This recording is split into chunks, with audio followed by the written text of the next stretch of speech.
گاؤں کے ایک خاموش کونے میں ایک چھوٹا سا ٹوٹا پھوٹا گھر تھا، جہاں علی نام کا ایک یتیم بچہ اپنی بوڑھی دادی کے ساتھ رہتا تھا۔ علی کی عمر تقریباً 10 سال تھی، مگر اس کی آنکھوں میں بچپن کی شرارتوں کے بجائے ایک عجیب سی سنجیدگی نظر آتی تھی۔ اس کے والدین کئی سال پہلے ایک حادثے میں دنیا سے چلے گئے تھے، اور تب سے علی کی زندگی میں خوشیوں کی جگہ ذمہ داریوں اور خاموشی نے لے لی تھی۔ عید قریب آ رہی تھی۔ گاؤں کے ہر گھر میں خوشیوں کی تیاریاں زور و شور سے جاری تھی۔ کہیں مائیں اپنے بچوں کے لیے نئے کپڑے سی رہی تھی، کہیں مٹھائیوں کی خوشبو پھیل رہی تھی، اور بچے خوشی سے اپنے جوتے اور کپڑے دکھا رہے تھے۔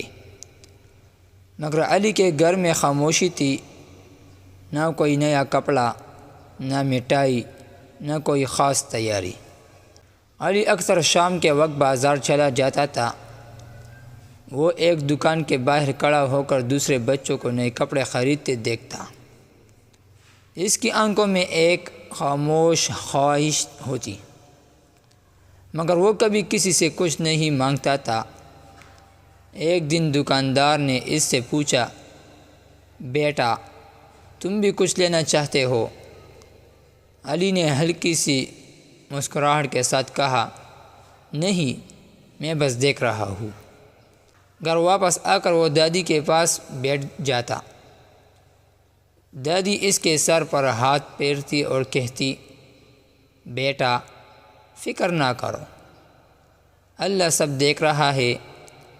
علی خاموشی سے سر ہلا دیتا، مگر اس کے دل میں ایک سوال ہوتا، کیا واقعی اللہ مجھے بھی خوشی دے گا؟ عید سے ایک دن پہلے گاؤں میں اور بھی زیادہ رونق ہو گئی۔ ہر طرف روشنی، شور اور خوشی کا ماحول تھا۔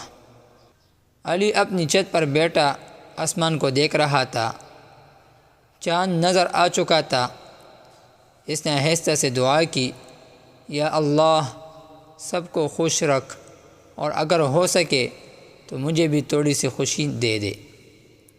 اسی رات ایک امیر تاجر جو کئی سال بعد اپنے گاؤں واپس آیا تھا، بازار سے گزر رہا تھا۔ اس نے علی کو اکیلے بیٹھا دیکھا۔ اس کے چہرے پر اداسی صاف نظر آ رہی تھی۔ تاجر رک گیا اور دور سے علی کو دیکھتا رہا، جیسے اس کے دل میں کچھ ہل رہا ہو۔ اگلی صبح عید تھی۔ فجر کے بعد لوگ تیار ہو کر عیدگاہ کی طرف جا رہے تھے۔ بچے نئے کپڑوں میں خوشی سے جھوم رہے تھے۔ علی نے اپنے پرانے کپڑے پہنے جو کئی جگہ سے سلے ہوئے تھے۔ وہ آہستہ آہستہ مسجد کی طرف چل پڑا۔ اس کے قدم بھاری تھی، مگر دل میں امید کی ایک چھوٹی سی روشنی ابھی باقی تھی۔ راستے میں وہی تاجر دوبارہ علی کے سامنے آ گیا۔ اس نے مسکرا کر پوچھا، بیٹا، تم اکیلے کیوں ہو اور اتنے اداس کیوں لگ رہے ہو؟ علی نے نظر جھکا کر کہا، بس ایسے ہی۔ تاجر کو سب سمجھ آ گیا۔ اس نے علی کا ہاتھ پکڑا اور کہا، چلو میرے ساتھ۔ وہ اسے بازار لے گیا، جہاں ابھی بھی کچھ دکانیں کھلی تھیں۔ اس نے علی کے لیے خوبصورت نئے کپڑے خریدے، چمکتے ہوئے جوتے اور مٹھائیوں سے بھرا ایک ڈبہ۔ علی حیران تھا۔ اسے یقین نہیں آ رہا تھا کہ یہ سب اس کے لیے ہے۔ اس کی آنکھوں سے آنسو بہنے لگے، مگر یہ خوشی کے آنسو تھے۔ تاجر نے نرمی سے کہا، بیٹا، عید سب کے لیے ہوتی ہے، اور تم بھی اس خوشی کے حقدار ہو۔ علی نے پہلی بار کسی کو گلے لگایا اور کہا، شکریہ۔ جب علی گھر واپس آیا، دادی نے اسے اس حال میں دیکھا تو ان کی آنکھیں نم ہو گئی۔ وہ بار بار اللہ کا شکر ادا کرنے لگے۔ علی نے مسکراتے ہوئے کہا، دادی، اللہ نے میری دعا سن لی۔ اس دن علی نے پہلی بار عید کو دل سے محسوس کیا۔ وہ دوسرے بچوں کے ساتھ کیلا، ہنسا اور مٹھائیاں بانٹے۔ اس کے چہرے پر جو خوشی تھی وہ کسی بھی امیر بچے سے زیادہ قیمتی تھی۔ شام کو تاجر دوبارہ ان کے گھر آیا۔ اس نے دادی سے کہا، اگر آپ اجازت دیں تو میں علی کی تعلیم اور پرورش کی ذمہ داری لینا چاہتا ہوں۔ دادی نے آنسوں کے ساتھ دعا دی اور کہا، آپ نے آج ہمیں نئی زندگی دی ہے۔ وقت گزرتا گیا اور علی کی زندگی بدل گئی۔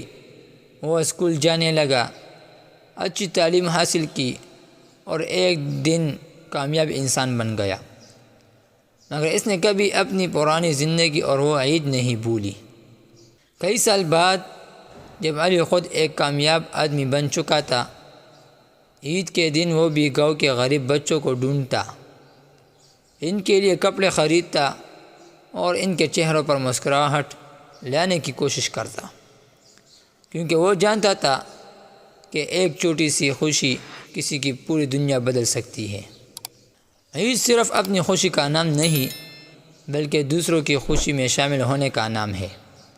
خاص طور پر یتیم بچوں کے لیے محبت، توجہ اور مدد سب سے بڑی عید ہوتی ہے۔